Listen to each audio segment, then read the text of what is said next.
College, I'd like to welcome you and thank you for coming to this evening's event. The Institute's mission is to educate, engage, and empower citizens of all ages to actively participate in the civic and political life of their communities and strengthen democracy. The Institute is nonpartisan and does not endorse political issues or candidates. Before we begin this evening's program, I would just like to remind you to turn off any cell phones or other devices that make noise. Tonight's speaker, Gil Kerlikowske, is a native of Fort Myers, Florida. He served as the former Commissioner of U.S. Customs and Border Protection.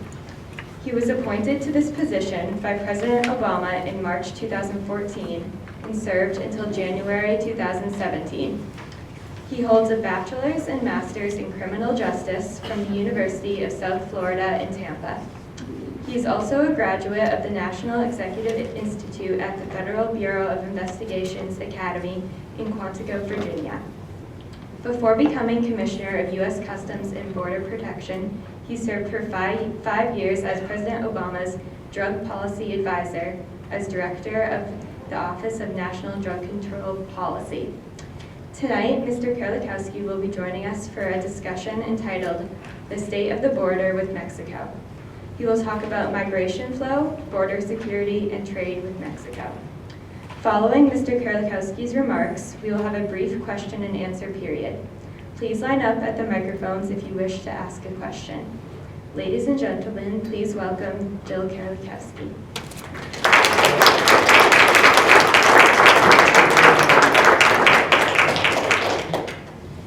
Good evening, everybody. It's a delight to be with you, and thank you for coming out this evening.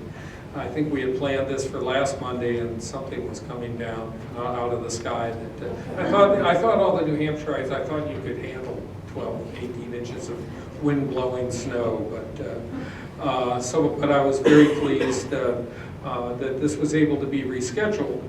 And I was here last year, several years ago actually, with Senator Ayotte and Senator Shaheen, where I got introduced a little bit to the Institute of Politics and that important issue of engaging and educating and informing individuals. And the subject of the hearing that was here was on heroin, and talking about heroin. And then later on, after the President nominated me for Customs and Border Protection, I was able to address that issue, not from as much the policy standpoint, but much more from an operations or a border security standpoint.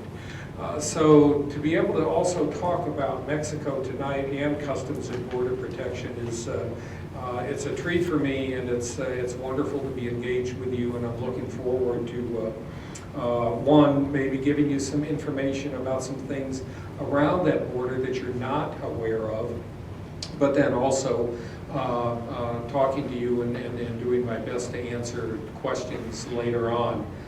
If they're really hard questions, I'll do my best to dodge them and put them off. But if they're not that hard, maybe I'll take a swing at trying to do that. So it's wonderful to be back, and it's wonderful to be a part of this institution. Currently, I'm a fellow at the Kennedy School for about 3 months for their resident fellowship program, and there are 6 of us. It's a great opportunity to engage with students. One of the students even rode up with me, and he's skipping homework tonight in order to make the trip.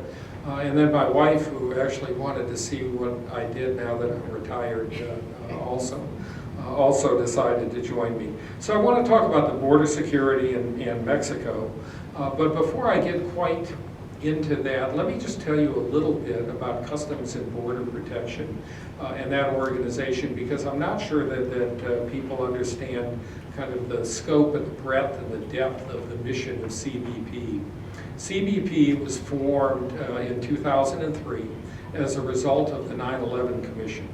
And so after the attacks at the Pentagon and in Shanksville and in New York, after the attacks and the 9/11 Commission looked at our border, something that was recognized is that there's no one person or one part of the federal government that is in charge at our borders. If you came across into JFK or you came across one of our land borders, you could run into 3 different parts of the federal government. Immigration and Naturalization Service would be there. Also, the United States Department of Agriculture, because you think about all of the flowers and the vegetables and everything that comes in.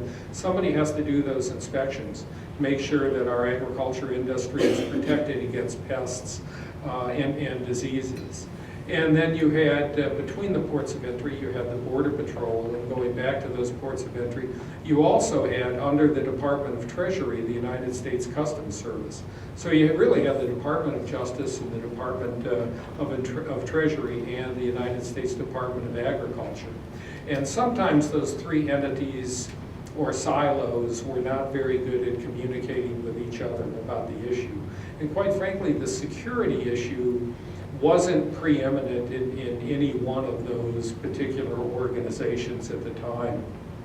So we call them silos. Some people love to say these are just silos of excellence, but they were silos actually where things were not communicated particularly well. So the 9/11 Commission said, we need one face at the border, was kind of the term being used. So the United States Border Patrol, which was part of the Department of Justice, a certain segment of Immigration and Naturalization, and then the United States Customs Service were all brought together and formed into CBP.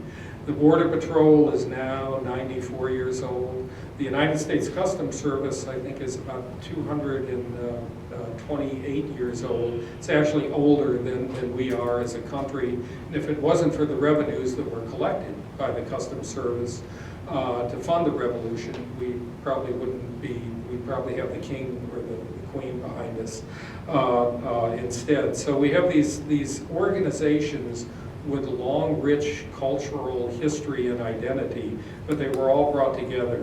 And it's only been since 2003. Most people think it's under the Department of Homeland Security, and most people believe that the organization or organizing of the Department of Homeland Security was the largest change in the federal government since the Department of Defense was formed. And so we know that the Department of Defense is not always seen as the smoothest running part of the federal government. It's probably going to take the Department of Homeland Security a while to make sure that it's a more smooth running, more communicative organization perhaps than it is. So Customs and Border Protection has 60,000 employees.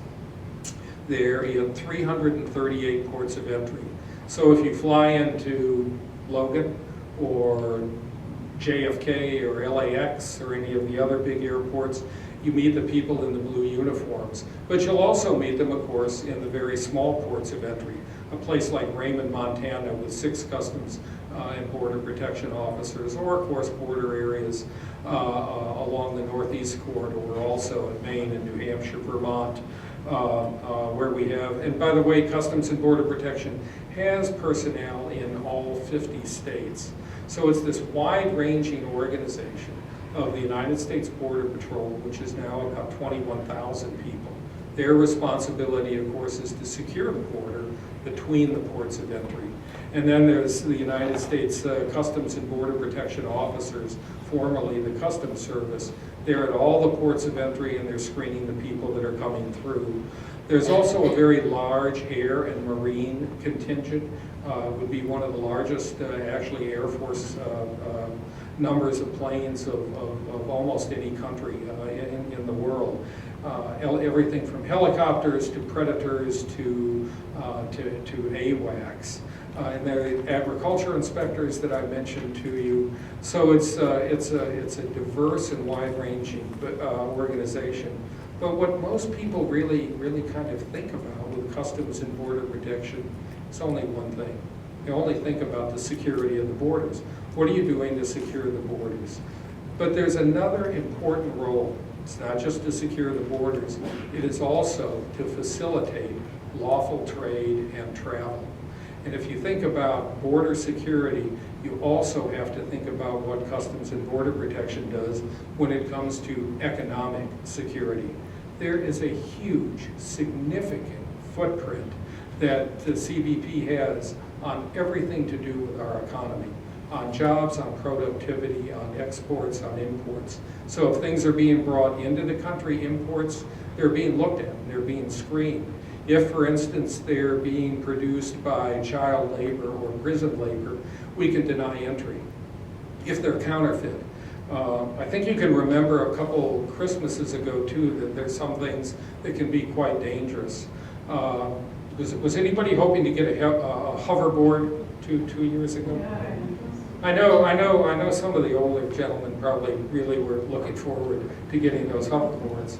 But when the hoverboards couldn't come into the United States, it was Customs and Border Protection that, through our laboratory in Cleveland, saw that the lithium batteries were actually quite dangerous. And you just saw recently where a young person died in a fire started by charging a hoverboard. And they've been responsible for well over 50 fires, but literally tens of thousands. If you need one now, I think we still have a warehouse filled, but at my age, I'm probably not going to get on a hoverboard. But we were able to identify those things as being quite dangerous. And then, of course, there are the counterfeit things that come into the United States. And it can be things like counterfeit Louis Vuitton or counterfeit Escada or counterfeit Gucci. Before I met my wife, I thought Escada was some type of pasta. I thought St. John was a saint that I hadn't really that familiarity with. But I've learned about other things. But it's not just those high-end luxury items that can also be quite dangerous or quite harmful to the nation's economy. It's also dangerous drugs. It's also counterfeit drugs, food products, and other things that can come into the United States. So Customs and Border Protection has this huge, significant role because, as we know from manufacturing today, everything is called just in time. The supply chain is just in time. No one wants to manufacture anything by keeping parts in a warehouse and then going to get the parts. They want the parts delivered at the time they need them, where they need them, whether it's building the Dreamliner in Charleston, South Carolina, and Seattle, Washington, or building automobiles. Those are things that have to be addressed immediately. And any glitch in that global supply chain can have significant down effects on how quickly something is manufactured. And it can have then, of course, a significant impact on the economy. Also, Customs and Border Protection collects about close to $50 billion in tariffs and dues and duties. It is the largest contributor outside the beloved IRS, and it's the largest contributor to the United States Treasury. So if they do away with the IRS, you depend on CBP to fund the whole country, which may be a little difficult. But so if you begin to kind of recognize the fact that we also have 800 people overseas, we're in 40 different countries at 70 different locations. And for many of you, when you fly into the United States from Canada, you've already cleared customs because our people are already there in, I think, 8 cities. Plus Abu Dhabi, plus a number of other cities that are all coming online. By the way, that's at least for the newer ones like Abu Dhabi and the Dominican Republic and now Sweden, that's a significant benefit to the United States in 2 ways. One, they pay about 85% of the salary and benefits of the personnel. So with the 60 people that we have in Abu Dhabi, that country pays their salary and at least 85% of their salary and benefits. So it's significant that a plane can take off. People have already cleared customs, and when they land, that plane is like a domestic flight. People get off the plane, pick up their luggage, and go. And we know because we've had 5 to 6% increases in international air travel almost every year, we know that the number of gates for international arrivals can be limited. If you've flown into Miami recently, sometimes you can be parked waiting for another plane to leave before you're going to get into the federally protected entranceway. So it's important that we look at expanding that. It's called pre-clearance, but it's also important that we look at expanding our borders out. So since Abu Dhabi has been open, I think we have recommended to the carriers, Emirates and Etihad, I think we've recommended to the carriers now well over 2,000 people that should they board the plane and should they land in the United States, they would be denied admissibility and they would be held, and then it's up to the carrier to put them on the next return flight. Now that doesn't mean it's 2,000 people that were intent or had the potential to commit terrorist acts. There are a lot of reasons that people can be denied admissibility. Numbers that are transposed, things that are no longer viable. There are a lot of different reasons. So I don't want you to kind of leave with the impression that 2,000 people with the intention of harming the United States were denied entry. As I said, there could be a lot of different reasons for that. So I think what I've tried to do is to at least paint a picture for you of this very large and very complex mission.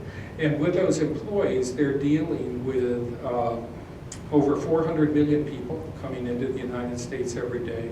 70,000 of the containers, they're called 20-foot equivalents, but they're these 40-foot containers coming off ships. 70,000 of those coming in every day. And then, of course, all the trucks and the buses and the cruise lines that are also there. So Customs and Border Protection has this responsibility to not only secure the border, but also to facilitate lawful trade and travel. And for the people working at these different facilities, it can be very stressful. They know they have a very important job of protecting the border, but they also know they're dealing with lots and lots of people that come into the United States. And the first person they see is someone with a badge, someone in uniform, and someone with a firearm. And the country that they might have been coming from, their country of origin, a person with a badge and a uniform and a gun may not have been the person that they gravitated to when it came to safety and security and trust. So it can be very tense. You're also coming off an international flight and you're tired, and of course quite often there is also a language issue. So all of these things make it very difficult, or make the job hard for Customs and Border Protection officers. They also end up having to put in a lot of overtime because, as I said, the international travel has increased. So that kind of gives you a picture of the breadth and the depth of this organization and the impact that it has not just on our security, but the impact that it also has on our economy. That tells you something.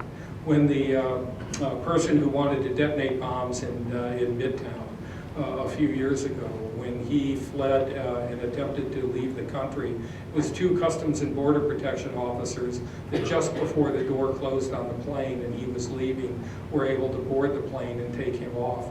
And that was because of the data systems that they have and the information that they have to review. So I think that tells you a little bit about what the organization is like. And now I want to get into a little bit about Mexico. So during the time that I was the President's drug policy advisor, I also had the responsibility of authoring every 2 years something called the Counter-Narcotics Southwest Border Strategy. And that's a document that is issued by the President. And it's a document that is that brings together the equities and the assets of the Department of Defense, the Department of Justice, the Department of Homeland Security, and other parts of the federal government, and it tries to knit them together to say, okay, along that border, along that southwest border, how can we prevent drugs from coming in? What are the things that we should be doing? Remember, too, that we also work very closely with alcohol, tobacco, and firearms, and the Department of Treasury.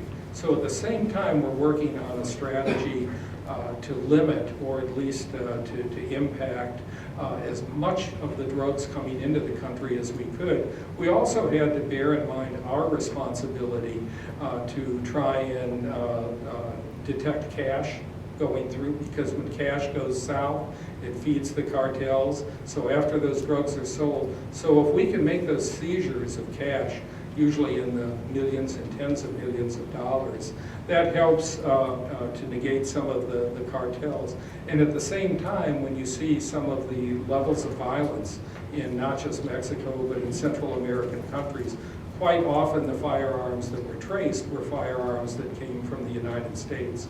So trying to interdict those firearms coming south was also very important.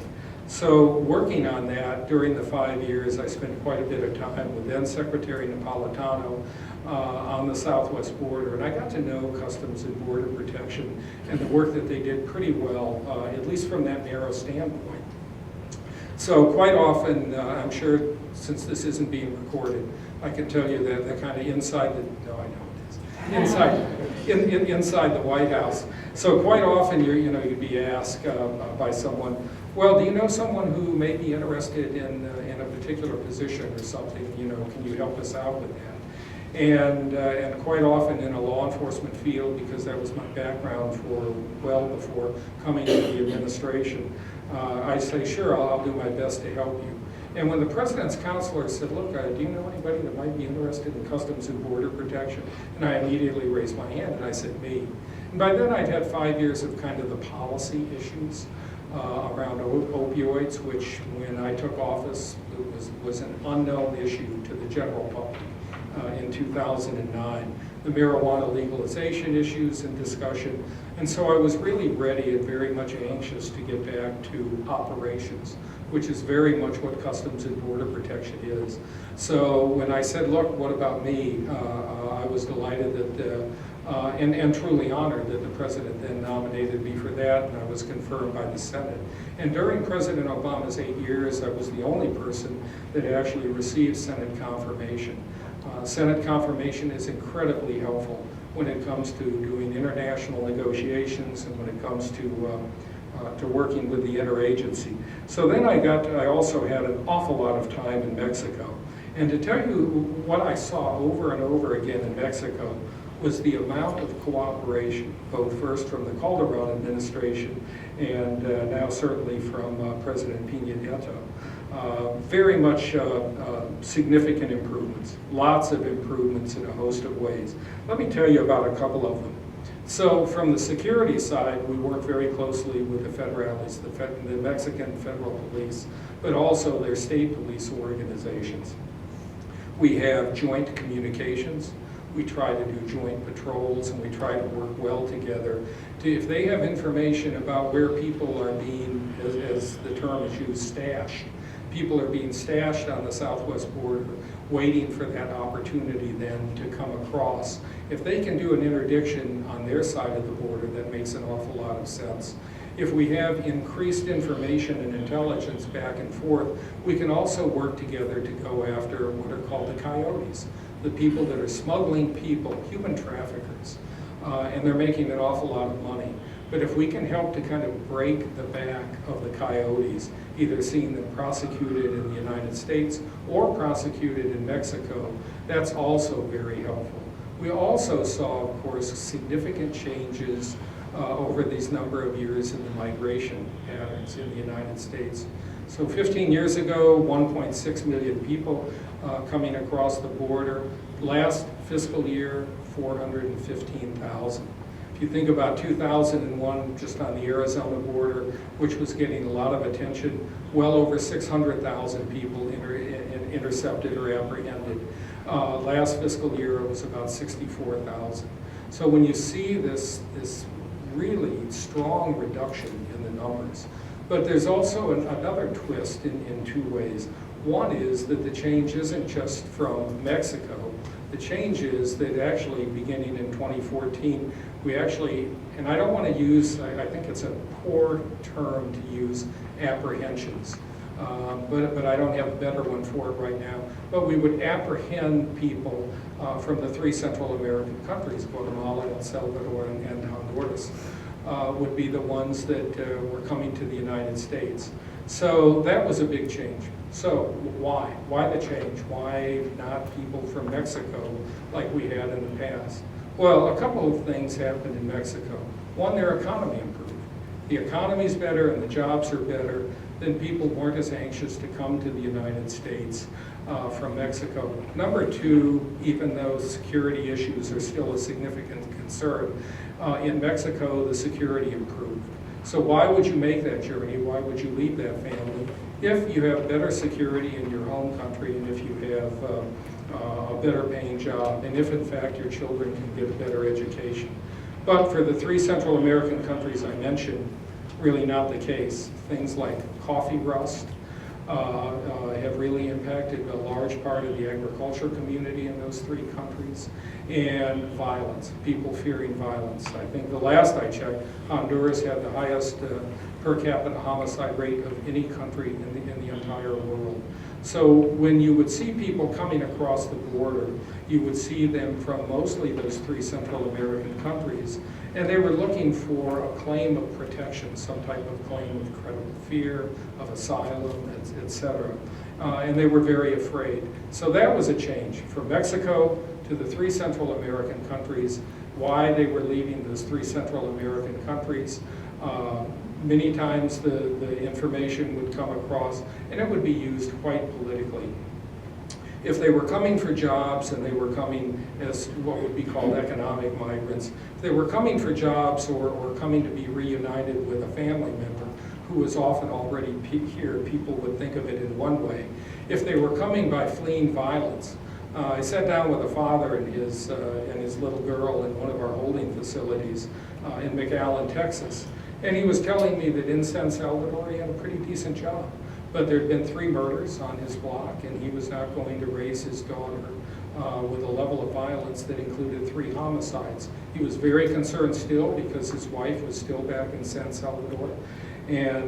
But you can also see that there are other reasons, not just economic or better educational opportunities, but also true fear of the violence and the gang issues. And a friend of mine had interviewed a woman whose 14-year-old daughter made the trek by herself.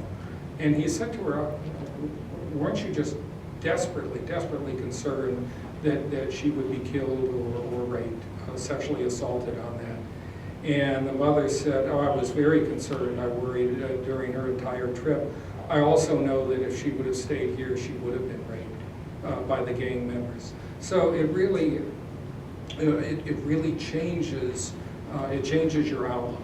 So we have this significant improvement with Mexico on security from their cooperation, the work that they're doing with their border in Guatemala, the fact that you can remember those pictures that were so often shown of La Bestia, the train coming out from Central America, from Mexico's southern border, and people by the thousands hanging on the sides and the tops of that train. Mexico officials have really put an end to that. They've really reduced that. So on the security side, cooperation with the United States has significantly improved. What about the economy? Mexico is our 3rd largest trading partner in the world, almost $600 billion a year in trade, and it's really important. People said that it's one of the most vibrant trading partners that we have, and it's only improved under these last 2 administrations. We just opened the first rail crossing in 100 years in Brownsville. And then people said, for instance, you know, Mexico will never allow an armed Customs and Border Protection officer to work in Mexico because of the sovereignty issue. Mexico changed that law. So now Customs and Border Protection people stand side by side with officials in Mexico, at San Ysidro, the busiest land border in the world, outside of San Diego, or in Nogales and Nogales, Sonora, working together to do the inspections to make sure that counterfeit goods, dangerous goods, drugs, and others aren't coming in. And of course it reduces time. None of us would be able to go to the market today at this time of year and get some of the fresh fruits and vegetables if it wasn't for what Mexico is doing. And when those containers, when those cargoes are held up, it really becomes expensive. So working together, cooperating in kind of trust and verify methods has made a huge difference in trade and also travel. How many people in here, by the way, have global entry? Global entry? Yeah, of course. Global entry, by the way, this is a little paid advertisement. Sometimes you get in trouble at the pulpit doing paid advertisements. Maybe I'll do a paid advertisement for global entry. If you go and get global entry for 5 years, you also get TSA pre-check. And so for $100, you can get global entry, which you're averaging about a minute to come through customs versus standing in line, but you also get TSA pre-check. So if you don't have that, I'd encourage you to spend $100. That was enough of my advertisement from the podium, so hopefully I won't get in any trouble for that. There's a lot more rich liaison, by the way, with the government of Mexico, with their customs officials, with their security issues. There's a small bridge that you can cross in San Ysidro, and you can walk right to the Tijuana airport, just across the bridge. And if you're making flights in Mexico, it's much easier to fly from Tijuana to a number of other cities in Mexico than it is to fly from the United States. So lots of improvements in border security, lots of improvements in economic security. Told you a lot about the changes in migration. In fact, when I was confirmed in March of 2014, within a week I was in McAllen, Texas. And that summer we had 68,000 unaccompanied children come through. The Border Patrol was absolutely overwhelmed. And these are not people, and this is why I want to go back to what I said about apprehension. These aren't people running and dodging through the woods trying to escape. These are people walking up to someone in a green uniform, turning themselves in. These are people calling across from the river, Rio Grande, and saying on a cell phone, we have some people, these are smugglers sometimes, they'll be coming to this particular location, and they want the Border Patrol to meet them. And these are almost all family units. So 68,000 unaccompanied children, but also lots of what we would call family units. Mothers with kids or fathers with kids, also trying to make their way into the country. And so that was a significant problem because we had no resources in place. In a room this size, or at least, yeah, probably a room this size, every single square foot was a sleeping body under one of those Mylar space blankets, and it would be a kid sleeping. And we would try to move those kids out pretty quickly within a day or less than a day. But quite often they were being there on the concrete floor for a week. And I watched Border Patrol agents microwaving burritos, trying to feed these kids. We had no transportation, no health care services. The Coast Guard lent us corpsmen to help with the medical issues, but it was really a pretty horrific scene until the rest of the government actually stepped up. And when I came back from there and told people in the interagency is like a fond word in the federal government for dealing with all the other federal agencies. But when I told the interagency, I said, you have a front row seat at a humanitarian crisis. And then thankfully, and quite luckily, Secretary Jay Johnson and his wife on Mother's Day went to McAllen. And when he came back, he caused a tremendous amount of attention. So all of the other federal entities really had to step up for transportation, for security, for healthcare, for food, et cetera. But I was never more proud of those Border Patrol agents than I was with the way I saw them treat those kids and the way that they handled it. They would bring in clothing from their own kids at home to try and give to them. So it was quite a crisis. But we ended up being able to adapt much better for the future. So that was 2014. 2015, the numbers were down. 2016, the numbers actually escalated again. But let me tell you a couple things now going on. First of all, we also tried to get the message across, and the current Secretary of DHS, John Kelly, has done an awful lot to kind of emphasize this, how dangerous the crossing is. So we did a number of testimonials, a lot of media, a lot of different kinds of ways to get the message in those 3 Central American countries that the crossing can be very dangerous, and that you shouldn't make that. So we had those kinds of campaigns. Also then, the numbers are down significantly in the last month, and I don't think it came as a surprise to anybody who knows those issues. So the numbers had been on a pretty high plateau.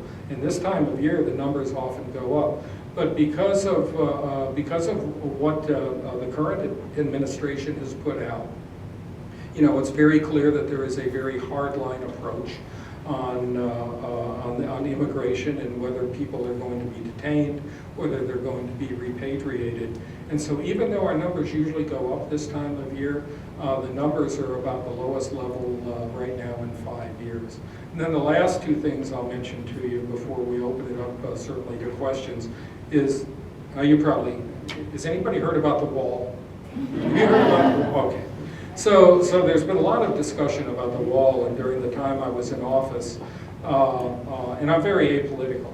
I never contributed to campaigns, we never really did anything very political at all in our entire careers or lives.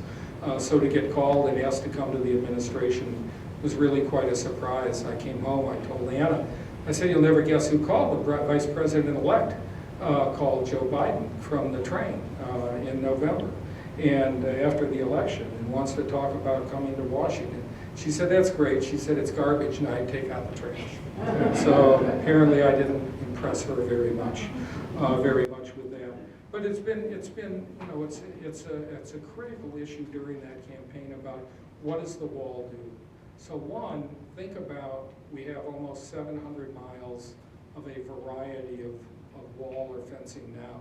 It can be the lowest level, which stops a car. It can be very strong steel double fencing in different places. But think about the migration issues. One, the numbers are way down, and they were, you know, they've been down compared to the last 15 years, all the way up almost from 2008. But also think about the fact that these are not people dodging, running, weaving. This isn't like watching something on television where they're mostly trying to be captured. They're mostly coming in and saying, please take me into custody. And quite often, of course, they're dehydrated, they're in need of some type of medical assistance, and the Border Patrol provides that. They do an awful lot. So those two things are one reason to really question a wall, or what type of wall.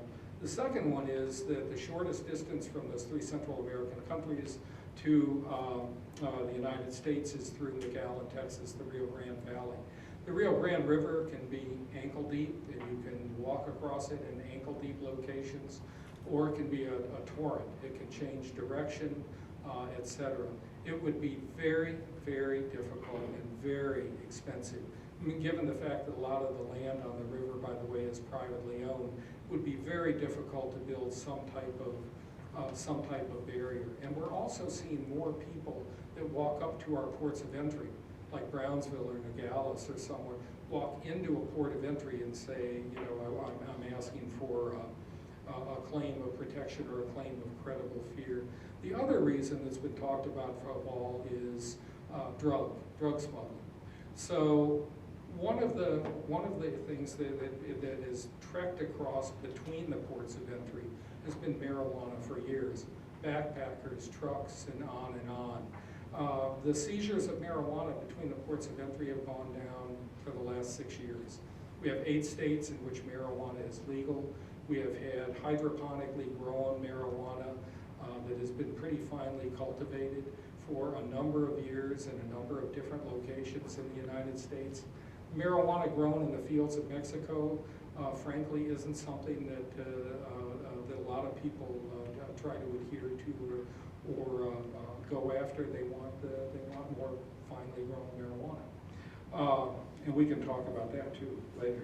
But the other drug, of course, heroin, and fentanyl, which is no surprise to anyone in New England, having been here with Senator Shaheen and Senator Ayotte a couple years ago on, well, maybe it was last year, on their hearing that they held on this issue.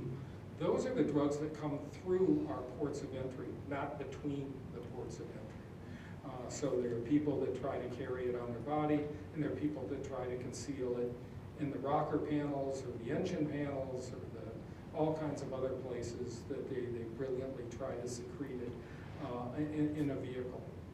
And so it's not coming where it's coming across or over a wall or through a wall or around a wall. The other, of course, is the parts, the costs of a wall.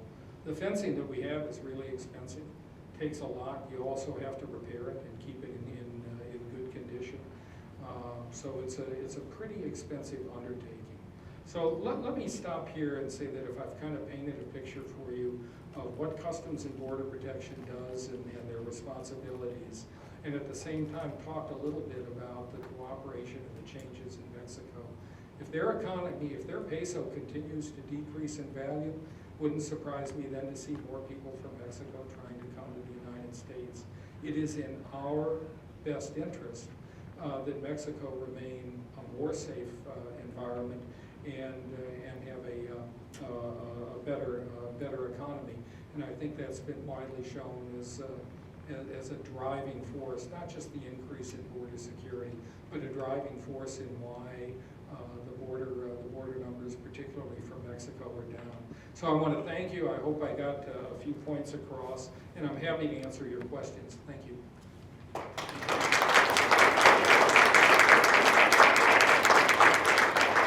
Are there plenty of people with microphones? I should never ask the lawyer to give the first question. This is one of those easy questions. Okay. So if we're going to have a wall, what steps is our government taking to make sure Mexico pays for it? You know, I mean, really, I don't know how. I know that there's been a lot of discussion about if we withhold some certain amounts of money or we impose some types of taxes. But it looks to me like in President Trump and then the OMB, Office of Management and Budget Director Mulvaney, sounds very much like, is it the first $1.5 billion or $2.5 billion is coming out of the taxpayer's pocket? By the way, and the estimated costs of this thing are anywhere from $15 to $30 billion. So we'll see. So I don't know. It'll be interesting to see how this all works out. Please, other questions?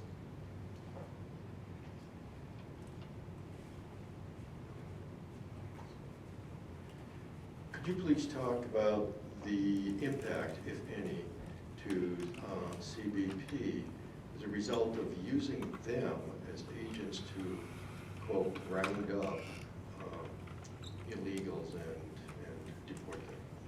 Yeah, you know, every day when I was the Commissioner of Customs and Border Protection, I woke up and said, thank heaven I'm not the Director of Immigration and Customs Enforcement, ICE. And during last summer, I said, thank heaven I'm not in charge of TSA either, given the lines. But Customs and Border Protection is a very narrow role.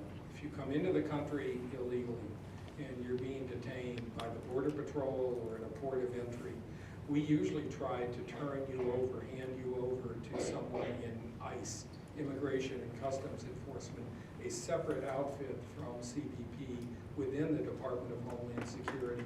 We would try to turn them over within 24 hours. So we had a pretty narrow mission.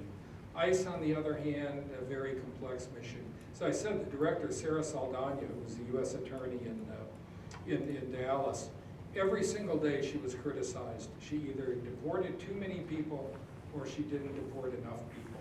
And that went on, you know, every single day.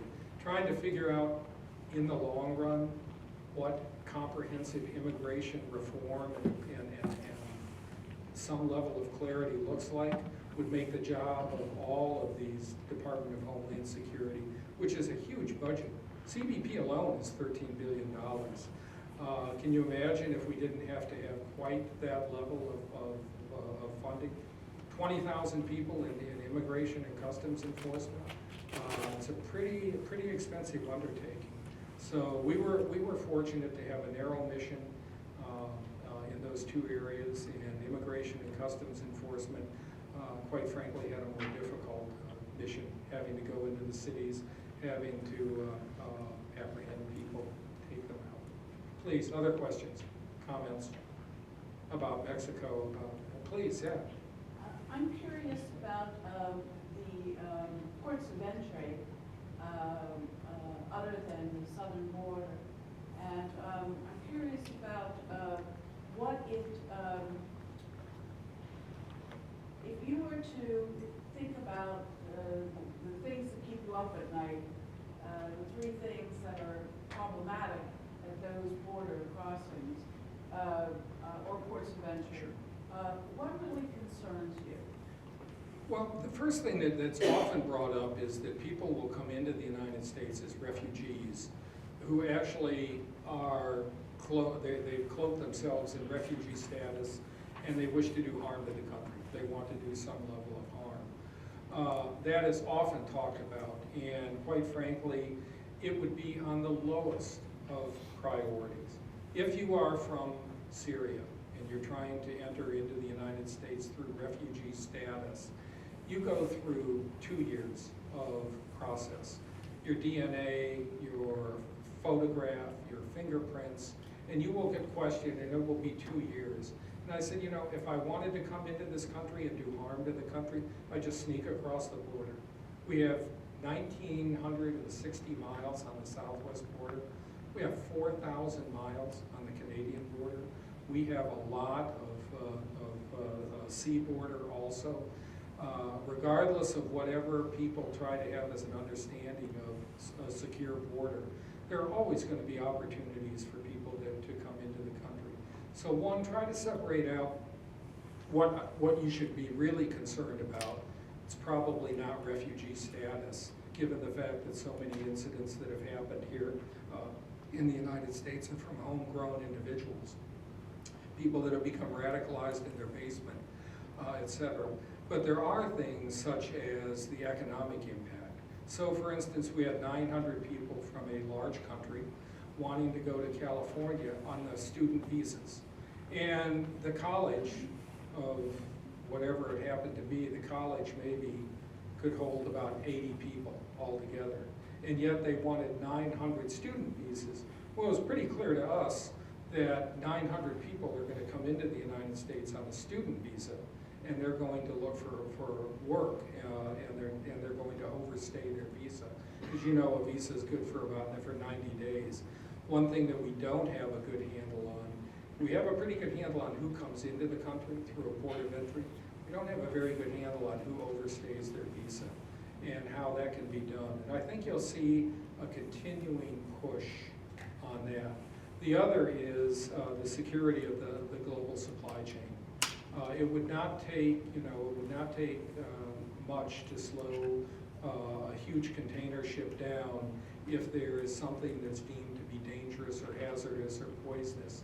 And some of these ships hold 12,000 containers. The other part, of course, is that if we don't do a very good job of looking at our exports, what we're sending to other countries, we should be concerned about that. Customs' long history was pretty much, if it's coming into the United States, we pay a lot of attention to it. If it's going out of the United States as an export, we're not that concerned. But now you think about intellectual property, you think about computerization, you think about potential weapons, or the weaponization of different commodities. Exports actually need greater attention. So I think it would be in those areas. False documents, dangerous things coming in by ship, slowing down the supply chain. Those are the kinds of things that I was more concerned about. Please, other questions, comments? Yes? So it's been wonderful to hear what you have to say, and I've learned a lot, and I'm glad I came. And I have a sense of calm. How much did they charge you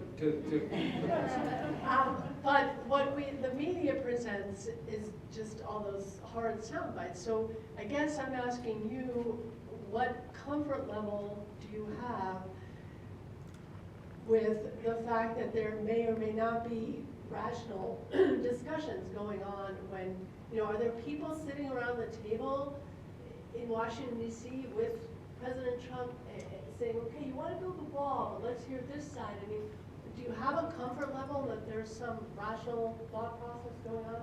Well, so I would tell you that one, I've had no conversation or discussion with anyone from Customs and Border Protection. This is an organization, as I said, with 60,000 people. There has yet to be anybody nominated. Frankly, that isn't a good thing when you have that many people, and you should have someone that has been nominated by the President and hopefully confirmed by the Senate. The second thing, though, that gives me a level of comfort is Secretary John Kelly. Secretary Kelly was, he's of course from New England, was a 4-star Marine general that I knew when he commanded Southcom, and I was the president's drug policy advisor. So we had a lot of interaction, and I had more interaction with him after I went to Customs and Border Protection. I think the Department of Homeland Security was very fortunate that John Kelly was nominated. I think he holds a level of authority and a level of understanding the complexity of these problems. That said, I've been pretty concerned about some things that have occurred, and I've been quite vocal. When the president's first executive order banning travel from then, I think 7 countries was issued, it was issued at 4:43 on a Friday afternoon. CBP is the pointy end of the spear to enforce that executive order. 60,000 people all over the world. You don't get 60,000 employees to all sing from the same sheet of music at 4:43 on a Friday afternoon and say, I want you to treat people coming in at LAX the same way that they're being treated at JFK, that they're being treated at Miami, etc. And I want you all to do things exactly the same way, because people want that consistency and clarity. And quite frankly, to issue an order like that, as complex as it is, without the requisite amount of training and information, didn't give people much comfort that this part of the administration was actually on top of that. This last time, when the executive order was issued, it was issued, but there were 9 days between the time it was issued and the time that it's supposed to be enforced. So I'm still apprehensive and concerned about the level of discussion, but I have a great deal of confidence in the people at CBP. I was the only political appointee, 60,000 people, the only one that has to get confirmed by the Senate. So there's 60,000 employees that are career people, that are very smart, that quite frankly are patriots, and want to do the right thing. So, you know, we're a resilient country, and we'll figure out how to work through what happens to be a bit of a difficult time. Yes? Sure. Yeah, you paid for it. Okay. I think you made a statement touching on the Mexican economy towards the end of your talk. And it got me to thinking, is there a benefit to America helping the Mexican economy, sending jobs there or buying more product and so forth? Is there a benefit that lowers the illegal immigration into this country when those types of things happen? That's a great question. I think the benefit is that when Mexico's economy, tantamount with safety and security and a better opportunity to get your kids educated, when all those things come together, you saw this vast reduction. Some people say, oh, it's because now there are 16,000 Border Patrol agents on the border, and it's much more difficult, and on and on. I would say that all those other things I just mentioned about Mexico by far have greater impact on people coming in. So I don't think it's so much about shipping jobs or work or on and on. I think it's about, one, there's a program that has been around for a dozen years called MERIDA. And the MERIDA initiative provided support, both from a training and technical standpoint, but also from a monetary standpoint. One, to improve their security. So working with the Mexican Federal Police to improve the quality of their work. The fact that their technology improves significantly, because you're nothing until you have safety first. Then you can improve on the other things, education and the economy. But as we learned from the Harlem Children's Zone experiment in New York City, widely seen as a success, the very first thing is to secure the area and make people feel safe. So continuing to see Mexico as an important partner and not to bash Mexico, to recognize them as a very proud sovereign nation. And I worked with them a lot, and I worked with them very closely on a variety of levels, both from the White House and then at Customs and Border Protection. I was, as my colleagues in government were, I think we were very thoroughly impressed with what they were trying to do and what they were trying to accomplish. And I think it's reflected in that significant reduction in the numbers. Thank you. Oh, I'm sorry, let me get him in the back. Yes, sir. Yeah, just a couple of comments. Like on the wall, I mean, I understand that there's been all sorts of discussions here, there, and everywhere, but I mean, basically, it's just not a wall of, you know, brick and mortar and steel, right? There's going to be three waves, right? We've got a wall of brick, steel, and mortar. We've got a wall of drones and technology and security, and a wall of the border patrol posts. Okay, so you can't build a wall every place, but there's three different phases of that. As far as, and so they have had discussions, and on the same line, as far as the payment for the wall, what I have heard so far is a couple of things, and one of which is there's a lot of money leaving the country, going to Mexico, people working here, sending the money back, Right. and they're going to put premiums and tax on that to get someone. And the other thing is we do pay a lot of money in foreign aid to Mexico and a lot of South American countries, and they're going to hit there too. So it's not a zero-sum game. There have been intelligent discussions and discussions about that. And one of the things someone had mentioned was, I lost my train of thought. I'll get out of that. No, and I think that's a good point to bring up, the remittances. If you're in one of the three Central American countries, the percentage of GDP of Guatemala, Honduras, or El Salvador through remittances, people here, mostly illegal, sending money back, is a significant impact, is a significant benefit to the GDP. I don't think it's quite so much now in Mexico as it was at one time, because of the amount of jobs and the amount of commerce that, like I said, if we're doing $600 billion now in trade every year with Mexico, the amount of trade that we're doing with those three Central American countries is pretty minimal.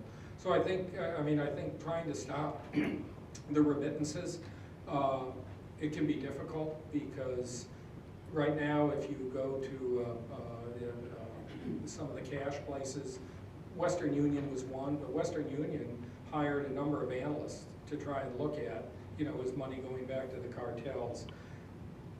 That's one thing if it's $10 million and Western Union did a good job to try and stop that. It's another thing if it's like a $500 remittance from some person at a 7-Eleven store, in someplace else. Do you have the resources and the time and frankly the technology to make a significant difference when you're talking about that? And then of course, there are the cash cards. You could go back across the border with a credit card that's already pre-approved for really a significant amount of money.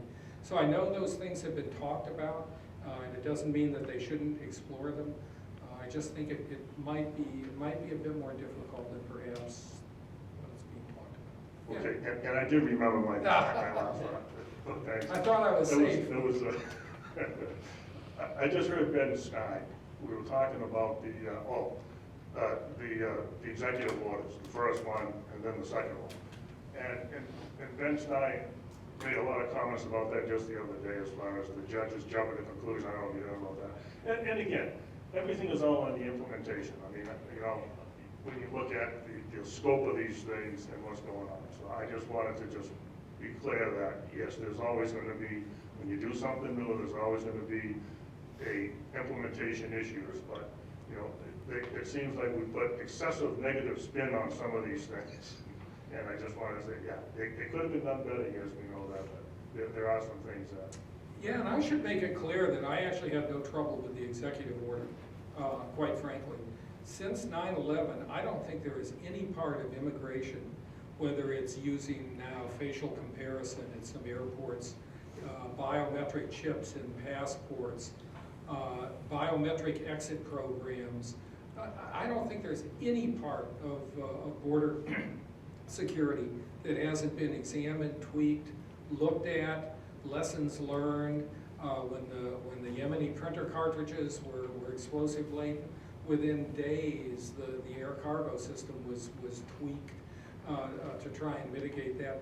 I actually did not have any problem when they said, okay, we're going to pause in these 6 or 7 countries. We're going to hit the pause button for 90 days, and we're going to examine how we're doing that. You know, that I think is perfectly fine.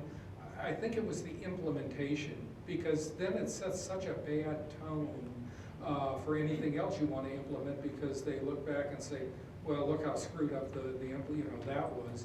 And they forget that maybe there was some pretty good reasons to go ahead and at least examine how people are coming in from these countries and that method. So no, your point is well taken.